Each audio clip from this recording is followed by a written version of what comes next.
Whenever you needed somebody, Russell was there. Whenever you needed somebody on your team, or just somebody to get your mind off of life, he was there to cradle your heart and paint a smile on your face. His presence was so bright, and even after we both moved across the country, he was still our biggest cheerleader. Russ had such a love for the EDM community and the music festivals. He always felt so free in these environments, and it is through shows that he was able to foster so many amazing connections with so many people all over the country. To know Russ was to love Russ and to be loved by Russ. His heart was so pure and so golden, and I'm so thankful to everybody in the community that showed him true love and acceptance, because that's all he ever deserved. Although we are struggling so hard to find a silver lining in losing one of our most favorite people on this earth, we are utterly grateful to have spent the time with him that we were given. Russell will live on in our hearts and in our memories, and we will continue to share about him. And we ask you to do the same. Hold tight to your memories, play his favorite songs, share your stories, and dance with your friends. One of my favorite memories with him was Lost Dance 2018, and we decided we were going to go 48 hours prior. Bought a flight, didn't have a tent, didn't have anything. We showed up, we had a great time. The last day, I don't know if anybody went, but it was just this insane monsoon storm. And so we're at the last set, we're strolling back to the tent. Everybody's gone. Everybody's gone. Their cars, tents, everything. There's some tents that are left behind. We look at each other and we're like, okay, we're turning into some looks. We're running around the campsite. There's literally nobody around. We're going into random tents that were left behind. And I'm telling you right now that it was the most miserable time I had ever had in my entire life. I was soaking wet. We were coming down off of things that we shouldn't have been doing. But it was something that we talked about it every time I saw him. Like, it was just such a fun time because he was with me. And we're like sitting there, we found some random guy that was sitting there, we're like, can we charge our phone in your car?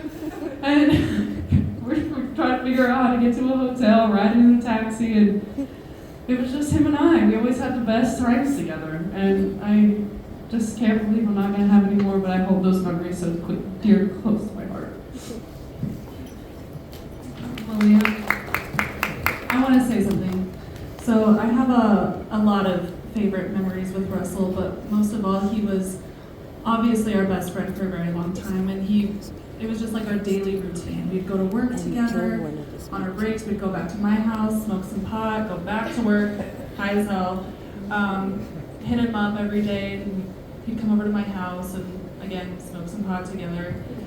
Do things we shouldn't have been doing, but he was seriously like my best friend, and every moment we've had together I will cherish forever. He lives in my heart forever, and it's very sad that we'll never be able to have those moments together again, but I love him very much. I'm gonna miss him. No.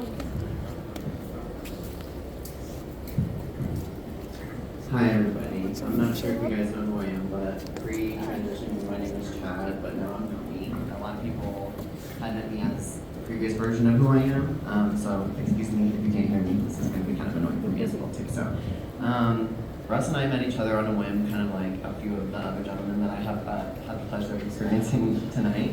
And then we had a dream of kind of building a little family together, hence this little guy coming to me because I practically raised him. Not practically, I did raise you, because I did. And then there's another one somewhere. She's doing good girl things and sitting there eating her bone right now. So I'm appreciative of the fact that now that I have evolved into the woman to be able to stand here in front of you all and share the memories that I've had with him. But it is very surreal to be able to wake up in like a Black Mirror episode every day, because it's kind of one of those things where I sit here and I look across the room with people that we travel the world with each other, and now I get to sit here and try to come up with words about how much I love him, and I can't do that. So it's just interesting to me because every single day I'm like, oh, it's okay, I'm fine, but something my therapist and I talk about is it's kind of like a defense mechanism. I don't necessarily think that I'm fine. Nothing's really fine. I mean, have we looked around? But at the same time, we got the ability to be able to love this man. So that's something that I'm going to be able to hold with me every day. And the thought is that energy can be neither created nor destroyed, simply transferred, right? So that's something that I have to remember now too, is that I still have time on here on the Earth School to learn, and that he gets to go back to wherever we all came from, to each their own with religion, no offense, but yeah, it's just one of those things where he spent his whole life trying to survive, and so that's the reason why I'm glad that now he doesn't have to worry about where he's going to sleep or where he's going to eat or if he's going to come home to a house full of people, and a lot of things that he didn't have for a long time that we were able to build. And it's just crazy as I look at the text messages that he sent me after I saw him the day before his birthday, and he apologized to me for all the things that he did to me, and I apologize to him too because we broke that no contact after 2 years. But I spent so long hating him, and I don't hate him, and that was the reason why, was because I was trying to find reasons to hate him, because I had to choose myself for the first time in 27 years, and now I'm here and talking to you all about somebody that is no longer here. It just feels so surreal because it is. So I just want to thank you all for being here, because this is as awkward as it is for you guys, it is for me, because I didn't ever think this was going to be how it was. And something I shared with the boys was that him and I, in the bed that I still sleep in, that him and I got together. We always talked about how we wish that we died in our sleep, so that we didn't die in pain. And hearing that he died in his sleep really brought me peace, but also it bugs me up. So I love you guys. Thank you guys for being here. And if anybody else wants to come up and say something, I would appreciate that. Where's Joel? No, Joel wanted to say something. Joel, where are you? Hello, everybody. My name is Dylan. Dylan. And Dylan's going to talk. I have the extraordinary honor of being a part of Russell's life about 8-9 years ago. We dated in high school. He had moved up to Arvada from Canyon City, and it was probably the best year and a half, almost 2 years of my life.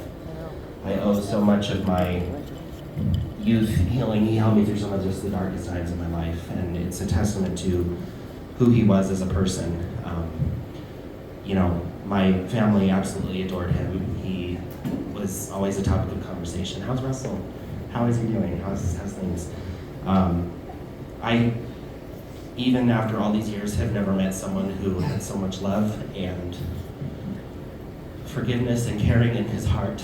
And while my time with him was short-lived, we did reconnect, and I will never forget just staying up till 4 or 5 o'clock in the morning talking to him about life and all of the beautiful, wonderful things that, you know, he got to experience with going to the festivals and all of the beautiful friends that he got to make through that. And that was the last time that I saw him, and it was one of the best nights of my life that I will forever cherish. And Russell, you were my first, and you will always have that place in my heart. Thank you. Okay, John. You're up. Make some room. A little better. Hi everyone. Nearly everybody here doesn't know me, and I feel like that's kind of a good testament of who Russell was. He lets you in so close, but just enough to also kind of hold you a little bit far away.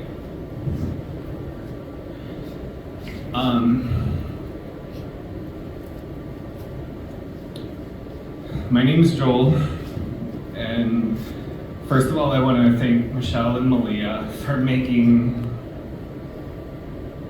me a part of this, because I would have never known had Russell passed. We met. Fuck it, I'm gonna just say the story.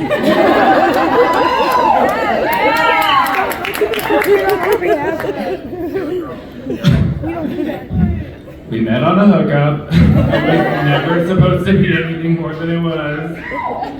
He stuck around for like 10 hours later that day, as I was talking to the boys earlier. That kind of seems to be his MO. Raise your hand if you love Russell because you trauma bonded with him.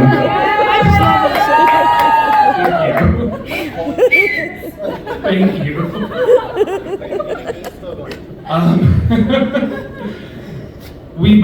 He was going through a relationship breakup with somebody else named Fuck Harry. First of all. I shouldn't say that. He was going through a breakup, I was going through my shit. We both weren't supposed to have a relationship. We both were like, no, you stay over there, and I'm gonna stay over here. And we did that for weeks. And then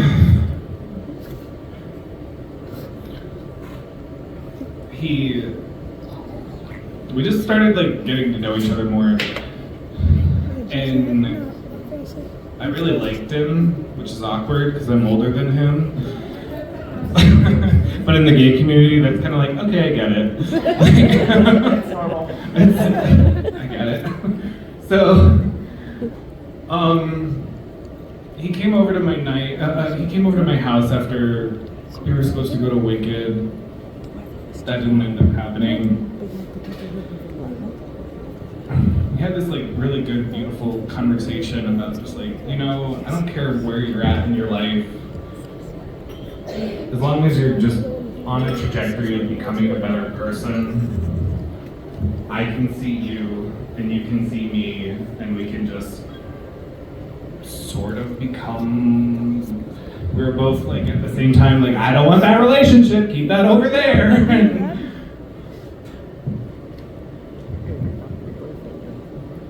I remember what he was wearing when he walked out of my house that night. Yeah, thank you so much for coming over to my house. That was like, oh my God, Malia. We both needed that. We both needed that, thank you. That was the last night that he was alive. Russell and I connected over music, which I think a lot of people here did. And so raise your hand if you went to a concert with Russell. Right? Raise your hand if you went to a festival with Russell. Raise your hand if you were fucked up with Russell. Russ,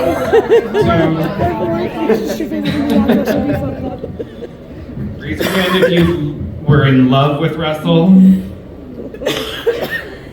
Raise your hand if you wish Russell was in love with you. No. He already was. I don't think I could have that attention. That's way too intense. I'm actually really glad Nomi broke the seal on this. There's, continuing to introduce myself, my name's Joel, hi. I'm a nerd, I'm a dork. Me too. I think that's why we all trauma bonded and found each other. I really like physics. There's a concept within physics that, I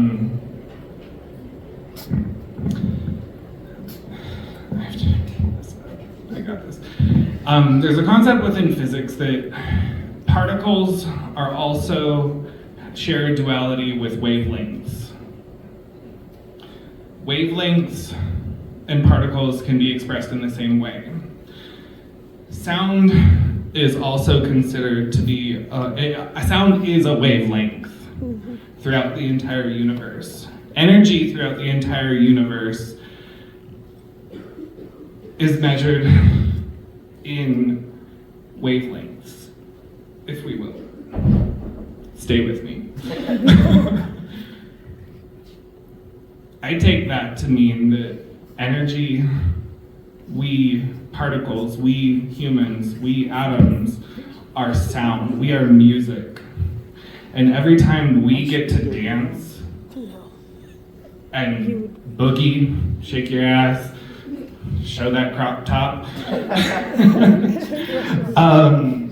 we get to be able to reconnect with him whenever. And I'm gonna hold that for my memories of Russell, because I never got to dance with him. I never got to do that with him because we both were like, put that relationship over there. We're not going to do that. But, so if you had, raise your hand if you had a concert or a festival or something planned to be able to, that you would see yourself doing with him this next year. Go and fucking do it. I'm gonna do it. Just go and do it. Because he's there. He's all around us. Energy cannot be created or destroyed. It can only be transformed. Nomi was saying this. Yeah, after me, I'll present it. He's around us, in my opinion. Yeah, before me. And for that, I didn't get the chance to be able to like show him that I love him, but I get to dance with him anytime I want. So, thank you. Okay, Malia.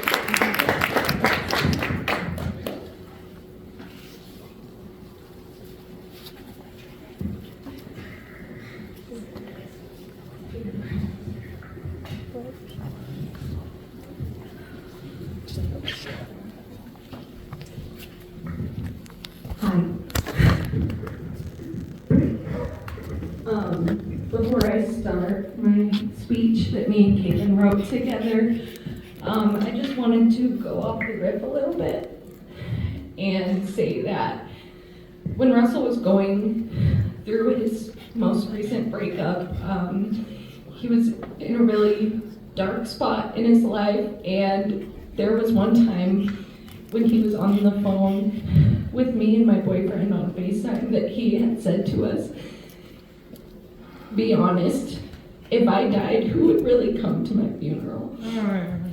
And so I just want to express how happy it makes me to see all these people here, like Lexi and Connor and Aaron and Sienna and Kendra, people we went to middle school and high school with, and Abby and Malin, as well as his family and lots of beautiful people that I just got the pleasure of meeting today, and some of you that I haven't met yet.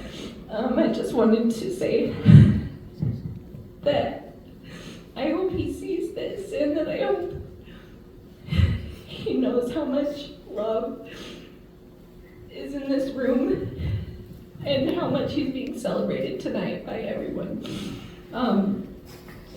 So with that, here goes our speech that we wrote.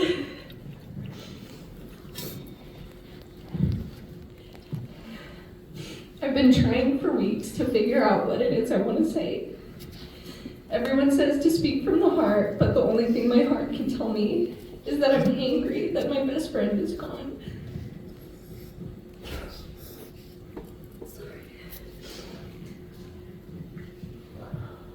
I'm angry that I have to live the rest of my life without him. I'm angry that he won't be here to meet his second godson, or first goddaughter, who's in here right now.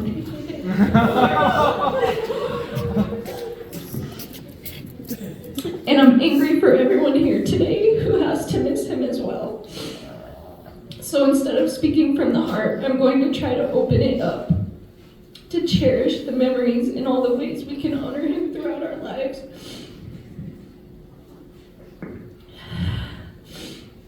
For those of y'all we haven't met yet, my name is Malia and this is Caitlin. Me and Russell started out as middle school sweethearts at the age of 11.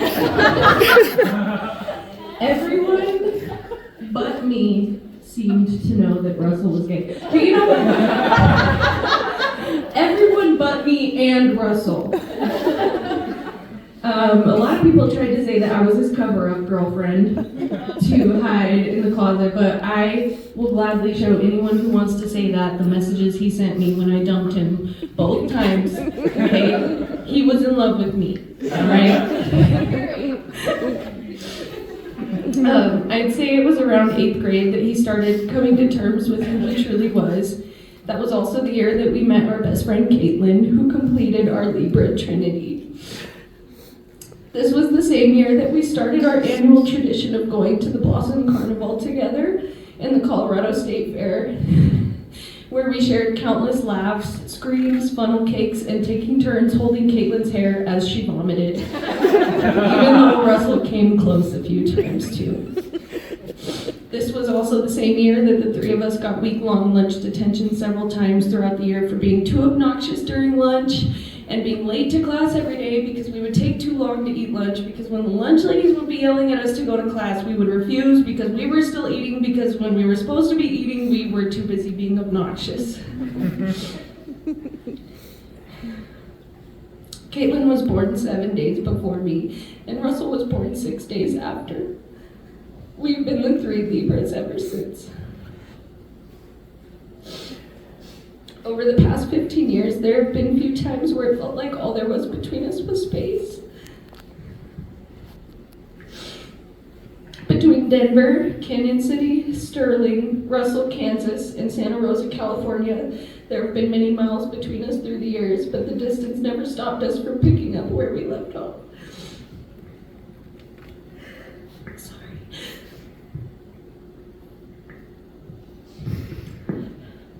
Though we've always been close, the past 3 years we've experienced a closeness that we haven't had since high school. Me, Russell, and Caitlin have spent most days on FaceTime over the past 3 years. Some people might say it was unhealthy how close we were, and we would probably agree. You can't have the closeness we had without fights, but the thing is, which I'm sure most of you know, to truly love Russell was to know what unconditional love was. Because sometimes he could be a real asshole. And he would never hesitate to call us out, and neither would we. No matter how big the fights were, and no matter what it was we was fighting about, nothing ever stopped us from coming back together. The thing about Russell is that when he loves hard. And he made that very known through all the hard times. Russell always seemed to be vehemently against me or Caitlin getting pregnant. He would always say we were too young and sexy, and that having kids would ruin our vibe and make us boring.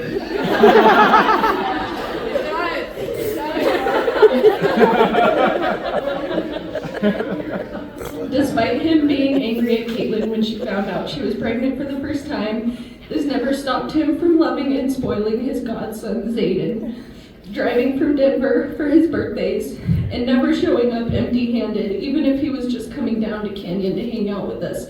He wanted to make it known that he was the best uncle, and I have no doubt he would have done the same thing for his new niece or nephew coming in June. I know the hardest part for Caitlin has been coping with the fact that Zayden has lost his godfather and that her new baby will never meet him. But I know that he's still here, and we'll do our best to make sure that all of our kids and future kids will know how much their Uncle Russell loves them. And that's the end of our speech. Caitlin is a little bit shy, so she's not going to be speaking, but I want to take this opportunity to present the memorial video that I've been working on. Russell had a lot of friends and a lot of people who loved him, so it's a little bit long, so strap in. We're going to be putting that video on now right over on this TV, so everybody get comfy. Does anybody need to go pee or something before we start this video? I need another drink. Okay, Yep, let's wait just a second.